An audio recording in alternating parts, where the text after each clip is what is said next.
everyone, it's me, Elf on the Shelf. I just wanted to wish you all a Merry Christmas. I see what you're doing. I'm going to the North Pole. I'm going to tell Santa Claus.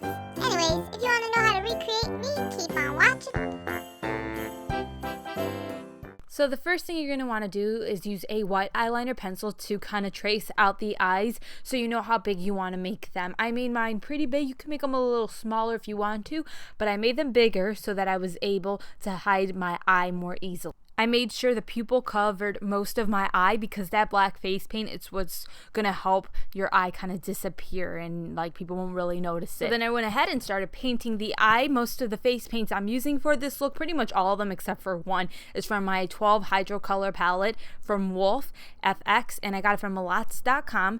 And basically I painted the pupil black. I outlined the eyes and then I painted on some eyelashes. For the iris color, I mixed the aqua and blue face paint in my Wolfe palette together to create the perfect blue I needed. And then I go ahead and use the white face paint to paint the whites of the eyes, as well as the little circle in the middle of the pupil.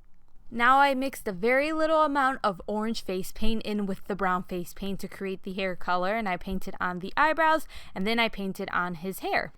I didn't try to avoid brush streaks when painting on the hair. They actually add to the look. After that, I used Ivory from Wolfe to paint my skin color so it has like that plastic appearance. So you just want to make sure you use something that's a few shades lighter than your natural skin tone and it's going to give you an even coverage. After that, I went ahead and used a concealer to cover my lips. Face paint does not work on the lips and I was out of focus in this part of the video. To cover up my lips, I was using a Kryolan concealer from my Kryolan wheel. I went ahead and then took the second lightest color in that wheel and used it to highlight my cheekbones, and this made them look like they were protruding. And later on I applied that same color onto the tip of my nose to give it more of an elfy feel. I then take the darkest concealer in that wheel and use it to shade around the cheekbones to really help them stand out, and also to shade around the jawline to just kind of slim out the face a little bit more and make it appear a little smaller. Then I use that color to shade below the mouth and then paint on the lips. I wanted the lips and everything to look real natural like the doll, but then I decided later on not to do that just because it looks so odd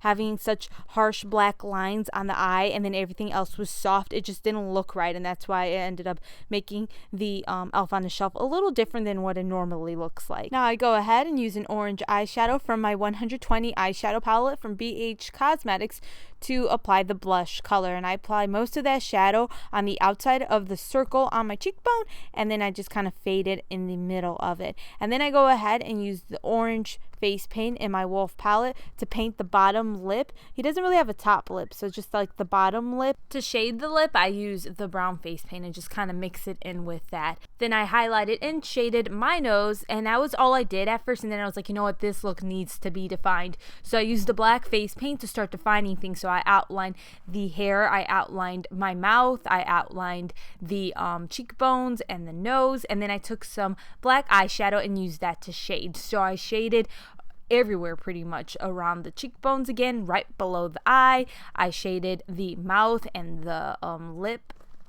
The black eyeshadow I used to shade is from my 120 Cosmetics palette. I went ahead and used the black face paint to outline my jawline and a few little marks on my neck just to make it blend in with the rest of the skin. And then I used a dark blue eyeshadow to shade around the iris. I didn't want to use black there. What took the look to this was okay was adding more black face paint and shading. So that is it. I hope you guys enjoyed the tutorial. Please don't forget to give it a thumbs up. I hope to have a tutorial out on my new channel coming out pretty soon. I was just waiting till I got a new light and I got my camera lens. So yeah, and I have to get my eyebrows done because I don't want people to be like, what's wrong with your brows? So yeah, I will see you guys. Take care. Bye.